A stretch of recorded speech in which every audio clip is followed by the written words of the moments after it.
കാസർഗോഡ് കാഞ്ഞങ്ങാട് നടുവട്ടത്തെ ഗ്രന്ഥശാലയ്ക്കായി 200-ലധികം പുസ്തകങ്ങൾ നൽകി എഴുത്തുകാരി ശാലിനി ടീച്ചർ സ്വന്തം പുസ്തകങ്ങൾ കൈമാറാനെത്തിയപ്പോൾ ഗ്രന്ഥശാലയ്ക്ക് അംഗീകാരം നേടിയെടുക്കാനുള്ള ഗ്രന്ഥശാല പ്രവർത്തനങ്ങൾക്ക് പിന്തുണ നൽകുകയായിരുന്നു. കാഞ്ഞങ്ങാട് നടുവട്ടത്തെ അഖിൽരാജ് സ്മാരക ഗ്രന്ഥാലയത്തിന് സ്വന്തം കഥാസമാഹാരങ്ങൾ കൈമാറാനെത്തിയതായിരുന്നു എഴുത്തുകാരി ശാലിനി വിനോദ്.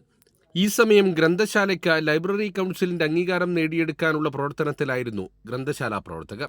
ശാലിനി എഴുതി 6ാം പതിപ്പിലെത്തി നിൽക്കുന്ന പ്രണയക്കാവൽ, 2ാം പതിപ്പിലെത്തിയ സ്നേഹോപനിഷത്ത് എന്നീ പുസ്തകങ്ങൾ കൈമാറി. ഇതിനിടെയാണ് ഗ്രന്ഥശാലയ്ക്ക് അംഗീകാരം നേടിയെടുക്കാൻ 200-ലധികം പുസ്തകങ്ങളുടെ കുറവുണ്ടെന്ന് പ്രവർത്തകർ ശാലിനിയെ അറിയിച്ചത്. നാടിന് അക്ഷരവെളിച്ചം പകരാനുള്ള പ്രവർത്തനങ്ങൾക്ക് ശാലിനി പിന്തുണയുമായി എത്തി. അധ്യാപകനും പൊതുപ്രവർത്തകനുമായിരുന്ന വല്യച്ഛൻ തളാപ്പൻ നാരായണന്റെയും തപാൽ വകുപ്പിൽ നിന്നും വിരമിച്ച അമ്മ വി രമണിയുടെയും സ്മരണയ്ക്കായി 200 പുസ്തകങ്ങൾ ശാലിനി ഗ്രന്ഥശാലയ്ക്ക് കൈമാറി.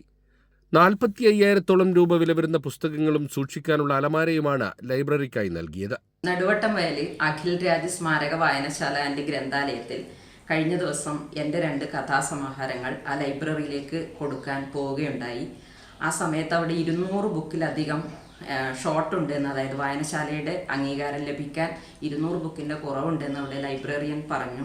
ആ സമയത്ത് എനിക്ക് തോന്നി ആ ലൈബ്രറി ഒരു നല്ല രീതിയിലേക്ക് എത്തിക്കാൻ വേണ്ടിയിട്ട് എൻ്റെ ഭാഗത്ത് നിന്ന് 200 ബുക്ക് ലൈബ്രറിക്ക് വേണ്ടി കൊടുക്കാമെന്ന് ആലോചിക്കുകയുണ്ടായി. മടിക്കൈ കുഞ്ഞിക്കണ്ണൻ സ്മാരക ഗവൺമെന്റ് ഹയർ സെക്കൻഡറി സ്കൂളിലെ ഫിസിക്കൽ സയൻസ് അധ്യാപികയാണ് ശാലിനി വിനോദ്. ശാലിനി ടീച്ചറുടെ സഹായം കൂടിയെത്തിയതോടെ അകാലത്തിൽ മരിച്ച മകൻ അഖിൽരാജിന്റെ പേരിൽ ഗ്രന്ഥശാല സ്ഥാപിക്കണമെന്ന ഓട്ടോ തൊഴിലാളിയായ രാജന്റെ കുടുംബത്തിന്റെ സ്വപ്നം നടുവട്ടം ഗ്രാമം സഫലമാക്കി. അഖിലിന്റെ കുടുംബാംഗങ്ങളും നാട്ടുകാരും പുസ്തകനിധി കൈമാറ്റ ചടങ്ങിൽ പങ്കെടുത്തു. കൈരളി ന്യൂസ്, കാസർഗോഡ്.